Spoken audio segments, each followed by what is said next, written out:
ብዙዎችን ያስደነገጠው የአርቲስት ነጻነት ወርቅነህ ተተኪ ከነቀምት ከተማ ተገኝቷል መባሉ። ድምፃዊ አቤል ሙሉጌታ ከሙዚቃ ኢንዱስትሪ ከወጣ በኋላ የሰጠው አስተያየት ብዙዎችን አስቆጥቷል። ብዙዎችም አስተያየታቸውን እየሰጡ ይገኛሉ። ጥልቁ አሰራር ምናምን ብለህ ግን እዛ ጋር መዝለፍና ኢንዱስትሪውን ማንቋሸሽና የነበሩበትን ቦታ መናገር አያስፈልግም። ከነ አርቲስት ሰራዊት ፍቅሬ መታሰር ጋር በተያያዘ ብዙዎችን ያስከፋ አዲስ መረጃ ወጥቷል። እነዚህ ዛሬ ከምንነጋገርባቸው ጉዳዮች ውስጥ ዋነኞቹ ናቸው። በነገራችን ላይ በተለያዩ ሀገራት ስደት ላይ ያላችሁ እህቶቼ ወንድሞቼ፣ እናም ኢትዮጵያ ውስጥ ሆናችሁ አዲስ አበባ ያልሆናችሁ የተለያዩ ክፍለ ሀገሮች ላይ ያላችሁ ሰዎች በኦንላይን የዩቲዩብ እና ቲክቶክ ስልጠና እየሰጠው እገኛለሁ። ከዚህ ስልጠና ዋጋ ላይ 1500 ብሩን እኔ ከፍልላችኋለሁ። የቀረውን 4000 ብር በመክፈል በኦንላይን ለአንድ ወር ከኔ ጋር ቀጥታ በመገናኘት ስልጠና መውሰድ ትችላላችሁ።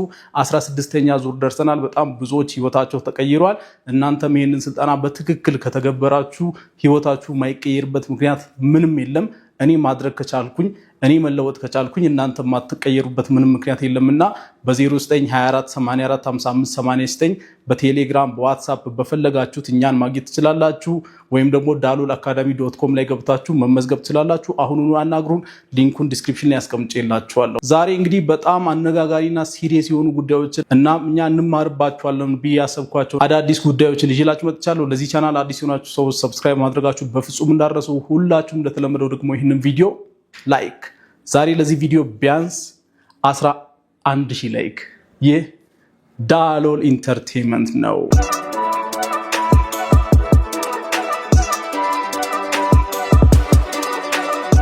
ወደ መጀመሪያው ጉዳያችን ስንገባ እንግዲህ ከአርቲስት ነጻነት ወርቅነህ ህልፈተ ህይወት በኋላ ኢቢኤስ ቴሌቪዥን ላይ በጣም አሳሳቢው ነገር የሆነው የቤተሰብ ጨዋታን ማን ነው ከዚህ በኋላ የሚመራው፣ ፕሮግራም አቅራቢው የሚሆነው ግለሰብ ማን ነው የሚለው ብዙዎችን ሲያሳስብ ነበር። እንደውም አንዳንዶች ከዚህ በኋላ ቤተሰብ ጨዋታ የሚባለው ፕሮግራም በቃ ተሰቅሎ ይቅር፣ ሌላ ስም ሰጣችሁ ሌላ ፕሮግራም ብታዘጋጁ ይቻላል፣ እኛ የምናስበው በቃ ነጻነት ወርቅነህ ነው ቤተሰብ ጨዋታን ስናስብ የሚሉም ሰዎች ነበሩ። ይህን ያክል ሰዎች ማን ነው ቀጣይ ይህንን ፕሮግራም ሊመራ የሚችለው በሚለው ዙሪያ በጣም ግራ ተጋብተዋል።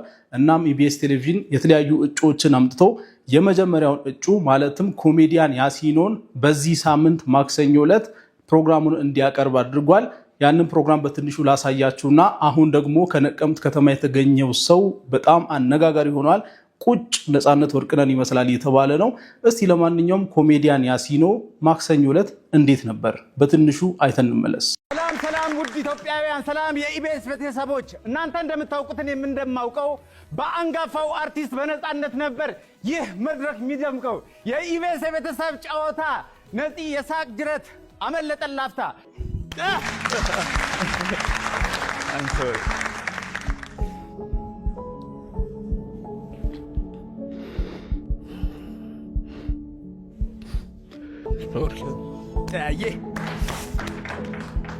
ጥልቅ የጥበብ ሰው ድንገት ቢያመልጠን እኛ ታናናሾች ይህን እንድንሞክር ህዝብ ዕድሉን ሰጠን። እኛም ተቀበልን የከበረ አደራ። በቻልነው ልንሞክር በቻልነው ልንሰራ። አግዙን አበርቱን፣ አዎ እኛም እንደግ። መንገዱ ከባድ ነው በነጻነት ሜዳ ራስን መፈለግ። እንታወቅ፣ ኮሜዲያን ያሲን ረዲ መጠሪያ ስሜ ነው። የኢቢኤስ ቤተሰብ ጨዋታን በቀለሜ ለማቅረብ እየሞከርኩ ነው። ዋት ለማቅረብ እየሞከርኩ እንዴት ነው? ሉክ መጥቷል፣ እየመጣ ነው ግን ኮሜዲያን ያሲኖን እንዴት አያችሁት? እናንተ ኮሜንት ላይ ሐሳባችሁን እያስቀመጣችሁ። እናም እንግዲህ የቤተሰብ ጨዋታን በሚመለከት ሰሞኑን ደግሞ ከነቀምት ከተማ ተገኘ የተባለው ግለሰብ ጉዳይ አነጋጋሪ ሆኗል። በነገራችን ላይ ኮሜዲያን ያሲኖ ብቻ ሳይሆን ሌላም 2 እጩዎች አሁን ላይ ፕሮግራማቸውን እንዲያቀርቡ ይደረጋል። ከነሱ ከ3ቱ ነው የምንመርጠው ማለት ነው። ግን በዚህ መካከል አንድ ከነቀምት ከተማ ተገኘ የተባለው ግለሰብ ጉዳይ ሶሻል ሚዲያውን በአጠቃላይ ተቆጣጥሮታል። ይህ ሰው ነጻነት ወርቅነህን በጣም ይመስላል የሚሉ ሰዎች አሉ። ድምፁ፣ አነጋገሩ፣ አኳኋኑ ሙሉ በሙሉ የነጻነት ኮፒ ነው የሚሉ ሰዎች አሉ። እናም አንዳንዶች ይህንን ሰው የቤተሰብ ጨዋታን እንዲመራ እናድርግ እስከማለት ድረስ ደርሷል። ለመሆኑ ይህ ሰው ማን ነው? የት አካባቢ ነው ያለው? እስቲ አንዴ አይተነው እንመለስ።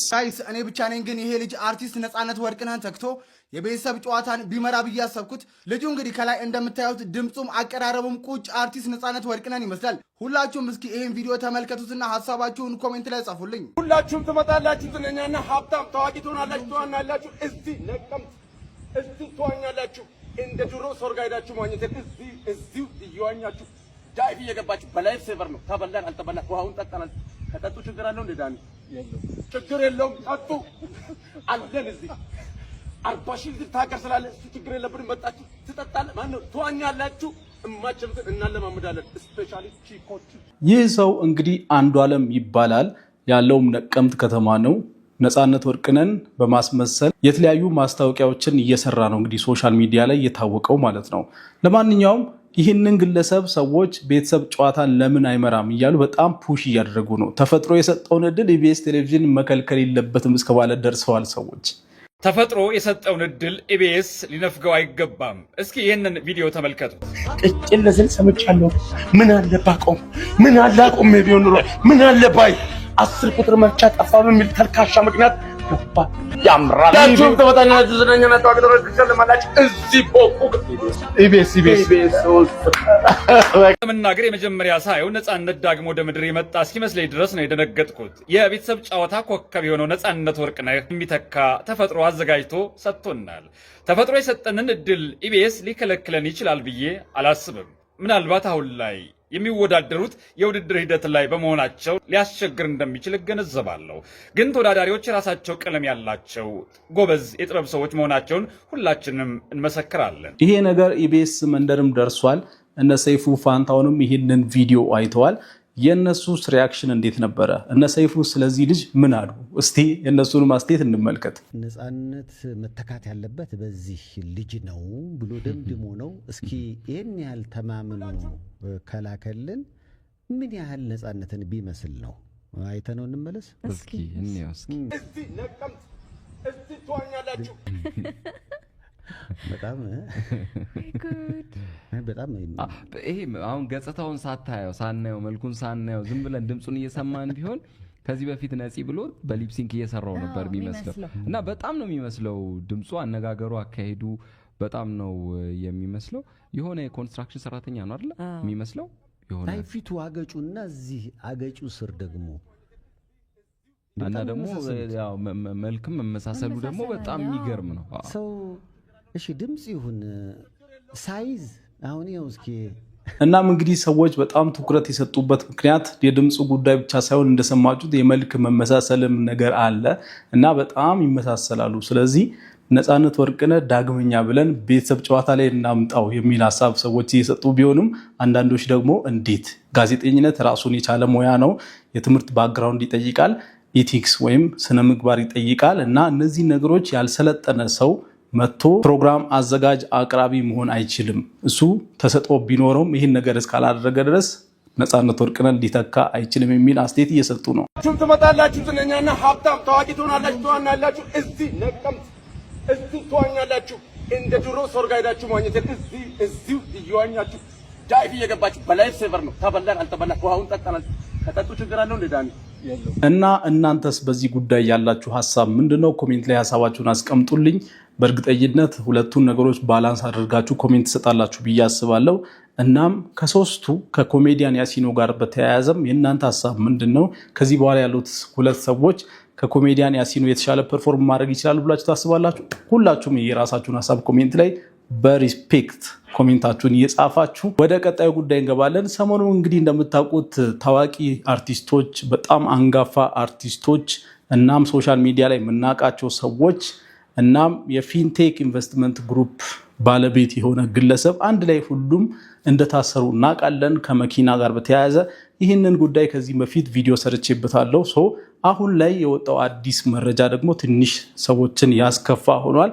እንግዲህ እንደምታውቁት ያው ፍርድ ቤት ቀጠሮ ሁሉም ሰው የሚገኝበት ሊሆን ይችላል፣ ክፍት ሲሆን ማለት ነው። አንዳንዴ የፍርድ ቤት ቀጠሮ በዝግ ይሆናል፣ ግን ክፍት ሲሆን በጣም ብዙ ዘመድ ወዳጅ ይመጣል፣ የተከሳሽም የከሳሽም ዘመድ አዝማድ ይመጣል እና ሰሞኑን በነበራቸው የፍርድ ቤት ቀጠሮ የተከሰተው ነገር የብዙዎችን ልብ ሰብሯል። እስቲ ጉዳዩን አንዴ ሰምተን እንመለስ። የነ ሰራዊት ፍቅሬ የፍርድ ቤት ውሎ ደርሰዋል። መረጃው እንደሚከተለው አቀርባለሁ።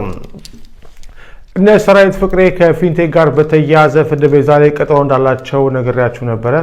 በዛሬው ዕለት እንግዲህ እነ ሰራዊት ፍቅሬ ፍርድ ቤት የቀረቡበት ዋናው ምክንያት ክሳችን ከፊንቴክ አማራጮች ጋር ይለይና ለብቻው ይታይልን በሚል ነበረ ከዚህ ቀደም ፖሊስ የጠየቀባቸው 12 ቀናትና ፍርድ ቤት የፈቀደው ማለት ነው።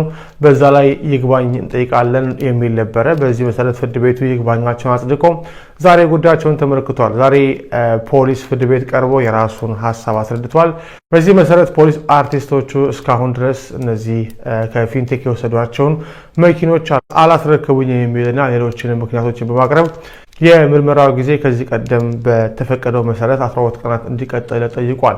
የነ ሰራዊት ፍቅሬ ጠበቆች ፍርድ ቤቱ ከመጀመሩ በፊት ችሎቱ በዝግ እንዲሆንላቸው ጠይቀው ነበረ። ይህም የሆነበት ምክንያት በፍርድ ቤት ውስጥ በጣም ብዙ የፊንቴክ ተበዳዮች መፈክር ይዘው ተገኝተው ነበረ። መፈክር የያዙትም ሰዎች በጣም ችሎቱ በሙላቱ ዳኛው ይውጡ ሲባሉ የተወሰኑት እንዲቀነሱ ማለት ነው ጩኸት አሰምተዋል። እነዚህ ሌቦች እያሉ ሌቦቹን ቁጭ ለመካት አለብን በሚል በችሎት ውስጥ ጩኸት ማሰማታቸውን ሰምተናል። ሆኖም እሱ ብቻ ሳይሆን ባይዘወይ እነዚህን ሰዎች ዘመድ ይኖራቸዋል፣ ቤተሰብ ይኖራቸዋል፣ ሌሎችም አርቲስቶች ጓደኞቻቸው ይኖራሉ እና በሚመጡበት ጊዜ የተፈጠረው ነገር ምንድነው?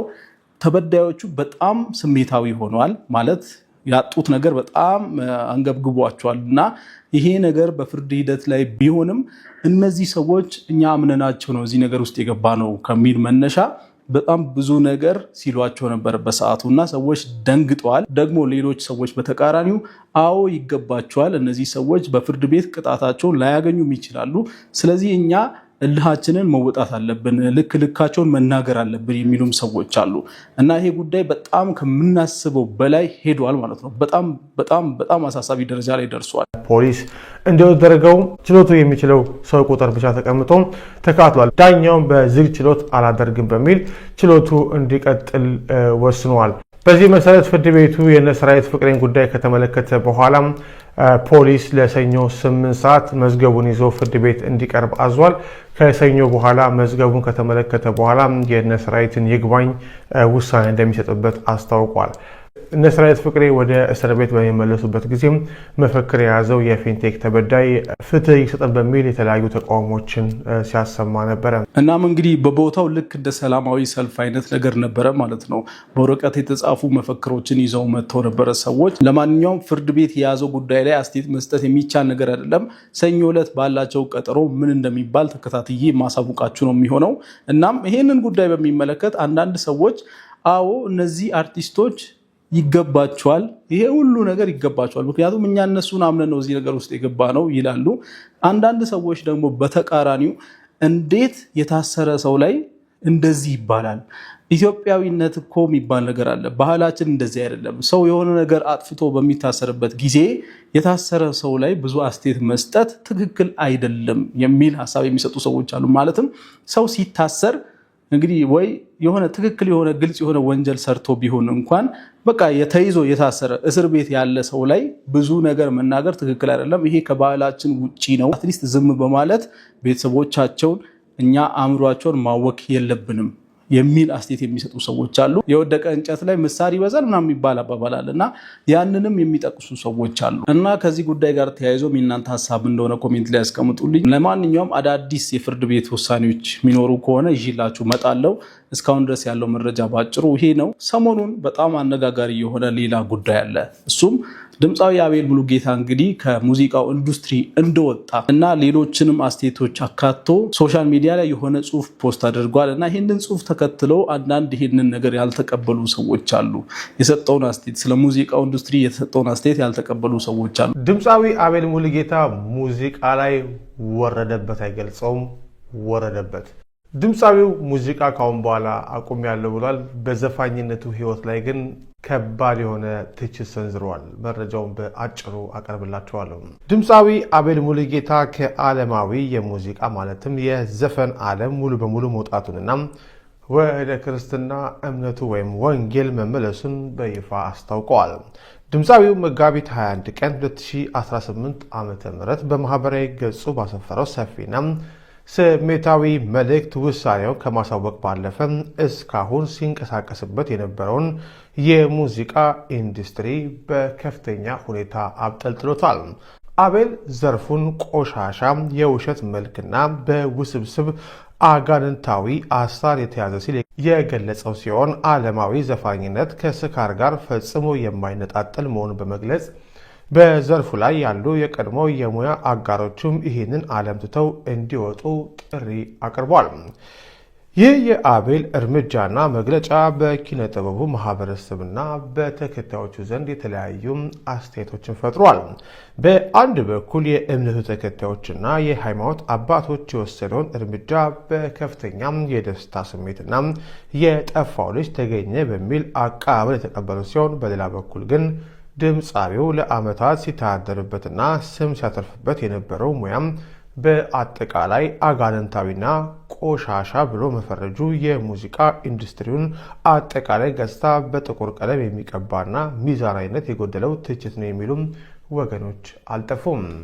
እናም እንግዲህ ይህንን አስተያየት ተከትለው ሙዚቃው ኢንዱስትሪ ላይ ካሉ ሰዎች ውስጥ የተወሰኑ ሰዎች ሀሳባቸውን እየሰጡ ይገኛሉ። ከነዛ ውስጥ አንዱ ሳሚዳን ነው። ሳሚዳን ስለዚህ ጉዳይ የሰጠውን አስተያየት እስቲ ሰምተን እንመለስ። የሚሰጡት መግለጫ ነው የሚገርመኝ። ጥልቅ ውስጥ ነበርን ነው የሚሉት። የትኛው ጥልቅ ነው? ለምሳሌ ፕራይም ታይማቸው ላይ ደግሞ አይደለም የሚቀይሩት እምነታቸው። ፕራይም ታይም ማለት ለምሳሌ ዘፈን አድርገ ዘፈኑ ታውቆ አልበምን ሊሆን ይችላል ሲንግል፣ ከዛ ቱር ትወጣለ። ያኔ ነው ትኬት እንትን ምኑ ተችሎ ነው። ሰው ደግሞ በጣም በቃ ፍቅሩና አፕሪሺዬሽኑን ያሳያል። እዛ አብሮ ተቀየር ያለው ብለን ማናውንስ ማድረግ አይጠበቅብህም። በርን ከዘጋ አለቀ። የሚያስጨንቅህ ምናምን እንደው እንዲህ ባላረግ የምትለው ነገር አለ። እሱ ካለ እሱን ቀይረው ለብቻ መብት እኮ አናውንስ ማድረግ አይጠበቅብህም። ተጸጽተህ አይደል የሆነ ነገር ረብሽው አይደል? እኔ አሁን ባለውበት በጣም ደስተኛ ነኝ።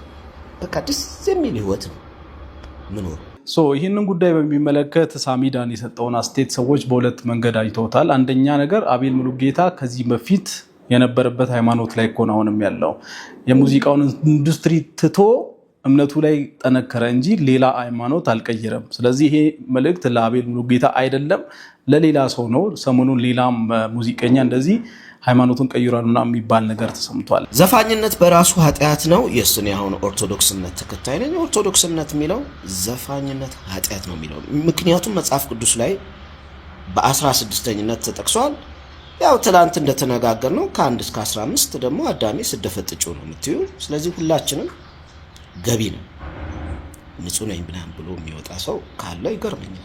ጥልቁ አሰራር ምናምን ብለህ ግን እዛ ጋር ወዳጆችን ያሳልፍከውን ያ እምነቱ ምኑን እንትን የኖርኮን ህይወት ምናምን ፕላስ የጻፍናቸው እንደው የፍቅር ዘፈኖቹን እንኳን ትተን እኮ ስንት የሚያርቁ ስንት የሚያስተካክሉ ሀሳብ ያለባቸው ዘፈኖቹስ እነዛን ጽፈናል እኮ አይደል እንዴ?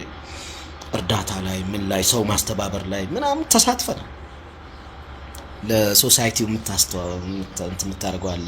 ልጆችን ኢንስፓየር አድርገናል ምናምን። ያም ሁሉ ነው ጥልቅ።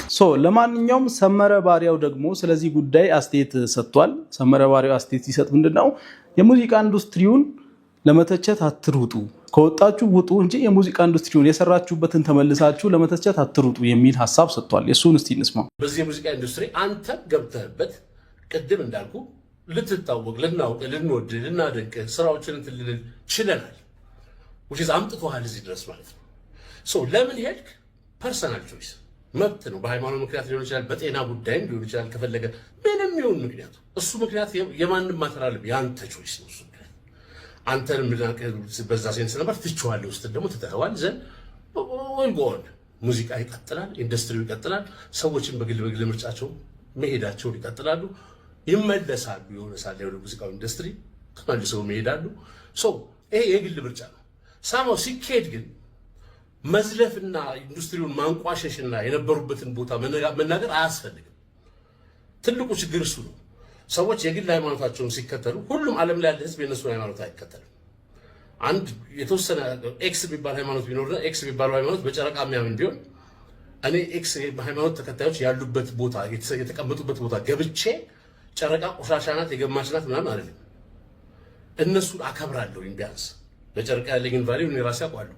ለምን ነጋገራለሁ እንደዛ ብዬ? ሰዎችን የሚያኖራቸው ጎረቤት የሚያፈራላቸው ዘመድ የሚያፈራላቸው እዚህ መንገድ ላይ ጋሽ ምናምን የምንባባለው አክብሮት ነው። በሃይማኖታዊ አቋሙ ጓደኛ ያደረኩት ሰው የለም። ሃይማኖት ለራስህ። ለማንኛውም የእናንተ ሀሳብ በዚህ ጉዳይ ምንድነው የሚለውን ኮሜንት ላይ ያስቀምጣችሁልኝ። ኤኒዌይ እኔ ማለት ፈልገው ነገር ባጭሩ ምንድነው ሰዎች የሆነ ፓስት ላይፍ ይኖራቸዋል። ያለፉበት የህይወት አቅጣጫ የተለያየ ሊሆን ይችላል። ሙዚቃ ሊሆን ይችላል፣ የክለብ ላይፍ ሊሆን ይችላል፣ የተለያዩ ሱሶች ሊሆኑ ይችላሉ። ከነዚህ ነገሮች ሰዎች መውጣታቸው በዋነኝነት የሚጠቅመው ራሳቸውን ነው። ስለዚህ ለራሳቸው ለመጠቀም ሲሉ ከነዚህ ነገሮች መውጣት የሚፈልጉ ሰዎች ካሉ ይወጣሉ። ሌላኛው ነገር ደግሞ ምንድነው የሆነ ሰው አንድን ነገር አቆም ማለት ፐርፌክት ነው ማለት አይደለም። ያ ሰው ሌላም ነገ ከነገ ወዲያ አዳዲስ ነገሮች ህይወቱ ላይ ያጋጥሙታል። ስለዚህ አንድ ሰው ሙዚቃን ስለተወና የሆነ ነገር ስላቆመ ብቻ ያንን ሰው በጣም አግዝፈን አቴንሽን የምንሰጥ ከሆነ እኛም ጋር ስህተት አለ ማለት ነው። እኔ ከተለወጠም ለራሱ ነው ከተጎዳም ራሱ ነው የሚል አቋም እንዲኖረን ፈልጋለሁ። በተለይ ሃይማኖትን በሚመለከት ሰው የሆነ ሃይማኖት ሲቀይር በቃ ኢትዮጵያ ውስጥ በጣም ኃይለኛ ቶፒክ ይሆናል። ለምን ይሄ ነገር እንደ ትልቅ ኢሹ እንደሚወራ አላውቅም። በቃ ሰውየው ለራሱ ነው እንግዲህ ሃይማኖት የሚከተለው እንጂ እሱ ይህንን ሃይማኖት ስለተከተለ እሱ የሆነ ሙዚቃ ውስጥ ስላለና ስለሌለ የብዙ ሰው ህይወት በቃ የሚበጠበጥበት ምክንያት የለም። በቃ ለራሱ ሲል ተቀየረ፣ እሰይ በቃ ከተቀየረ ጥሩ። ደግሞ ሌላው ምንድነው አንዳንዴ ሰዎች እናበዛዋለን እኛ። አንዳንዴ አናውንስ ሲደረግ አቴንሽን ከመስጠት ውጪ ደግሞ ሌላ ምንድነው ሰው ለምሳሌ ከሱስ ወጥቻለሁ እንደዚህ አይነት ነገር አለ ከዛ ነገር ወጥቻለሁ ሲል የሆነ ከሃይማኖት ጋር ማያያዝ እሱን እና ታዲያ ምን ይሁን ምን ይጠበስ ምናምን ብለን በጣም ኔጌቲቭ መሆን የምንሞክርም ሰዎች አለን። ያ ሰው ከመጥፎ ነገር ወጥቻለሁ ካለ ወይ አስተያየት አለመስጠት ነው ወይ ኮንግራ ብሎ መተው ነው በቃ። እና ይሄ ነው። ሌላኛው ነገር ደግሞ ምንድነው እኔ እንደ ግል ሐሳብ ልትሉ ትችላላችሁ። ሰው ከሙዚቃ ሲወጣ ሮጦ ሄዶ መዝሙር ማውጣት አለበት ብዬ አላስብም። እኔ በጣም ኢትዮጵያ ውስጥ አንዱ ችግር ይሄ ነው። ትላንት ሙዚቀኛ ነበር፣ ሙዚቃ አቆመ፣ ዛሬ ደግሞ መጥቶ ዘማሪ ሆኗል። የትኛውም ቤተክርስቲያን ላይ እንደዚህ አይነት አሰራር መኖሩን አላውቅም። እኔ ሰው ሙዚቀኛ የነበረ ሰው ከሙዚቃ ሲወጣ እኮ መጀመሪያ ብዙ ራሱን ማስተካከል አለበት፣ ወደ መንፈሳዊነት ህይወት መምጣት አለበት፣ ለሌሎች አራያ የሚሆን ነገር ሊኖረው ይገባል። ከዛ በኋላ ተራ ምእመን መሆን አለበት። ከምእመንነት ቀጥሎ ደግሞ የሆነ ያክል ቤተክርስቲያኒቷ በተለያዩ ነገሮች አገልግሎ ከዛ በራሱ በሂደት እንግዲህ ዘማሪ ሊሆን ይችላል እንጂ ሙዚቃ ትላንት አቆመ ዛሬ አዲስ መዝሙር ለቅቅ ያለው ይሄ ነገር እኔ ግራ ያጋባኛልና እነዚህ ነገሮች ትንሽ ግራ ያጋባሉ። እናንተ በዚህ ጉዳይ ያላችሁን ሐሳብ ስጡ። ለማንኛውም የዛሬው ቪዲዮ ይሄንን ይመስል ነበር። ሌላ ጊዜ በተሻለ ቪዲዮ እስከምንገናኝ ድረስ መልካም ቆይታ ይሁንላችሁ። ባይ ባይ።